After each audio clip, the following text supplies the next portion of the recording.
திட்டக்குடியை திக்குமுக்காட வைத்த டிவிகே நிர்வாகிகள்.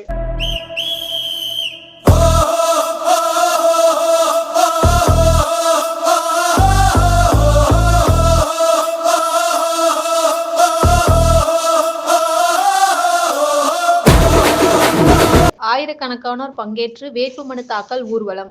கடலூர் மாவட்டம் திட்டக்குடி தொகுதியில் தமிழக வெற்றி கழகம் சார்பில் போட்டியிடும் வேட்பாளருக்கு ஆதரவாக இன்று நடைபெற்ற ஊர்வலம் மக்கள் கவனத்தை ஈர்த்தது. திட்டக்குடி பெண்கள் மேல்நிலைப் பள்ளி அருகிலிருந்து தொடங்கிய இந்த மிகப்பெரிய ஊர்வலத்தில் 2000க்கும் மேற்பட்ட கட்சி நிர்வாகிகள் மற்றும் தொண்டர்கள் உற்சாகமாக கலந்து கொண்டனர். முழக்கங்களும் கட்சி கொடிகளும் கையில் ஏந்தியபடி அவர்கள் நகரின் முக்கிய வீதிகள் வழியாக ஊர்வலமாக வந்தனர். இந்த ஊர்வலம் திட்டக்குடி நகரையே திரும்பி பார்க்க வைத்ததுடன் தேர்தல் சூழலை சூடுபிடிக்க செய்தது. பொதுமக்களும் ஆர்வத்துடன் இந்த நிகழ்வை கவனித்தனர். ஊர்வலமாக வந்த தமிழக வெற்றி கழக வேட்பாளர் ராஜசேகர் பின்னர் திட்டக்குடி வட்டாட்சியர் அலுவலகத்தை அடைந்து தனது வேட்புமனுவை தாக்கல் செய்தார். இந்த நிகழ்வில் கட்சி நிர்வாகிகள், முக்கிய பிரமுகர்கள் மற்றும் ஆயிரக்கணக்கான ஆதரவாளர்கள் கலந்து கொண்டு உற்சாகத்தை வெளிப்படுத்தினர்.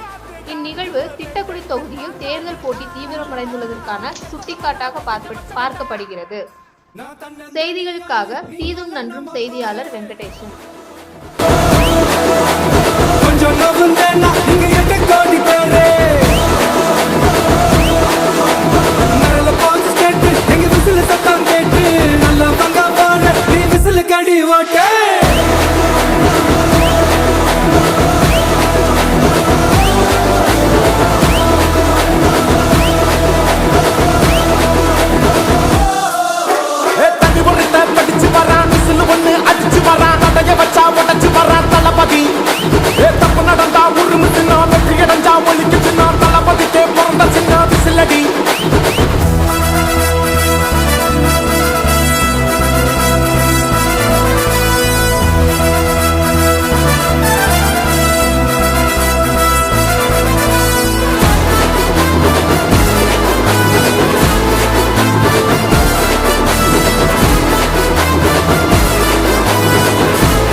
பிரிவு ராஜசேகர் எனும் நான் தமிழ்நாடு சட்டமன்ற பேரவையில் உள்ள இடம் ஒன்றை நிரப்புவதற்கு வேட்பாளராக நியமிக்கப்பட்டுள்ளதால் சட்ட விதிகளுக்கிணங்க நிறுவப்பட்டுள்ள இந்திய அரசியலமைப்பினால் உண்மையான நம்பிக்கையும் கட்டுப்பாடும் கொண்டிருப்பேன் என்றும் இந்திய நாட்டின் முழு முதல் ஆட்சியையும் ஒருமைப்பாட்டையும் நிலைநிறுப்பேன் என்றும் ஆண்டவன் மீது சூழலிட்டு உறுதி கூறுகிறேன்.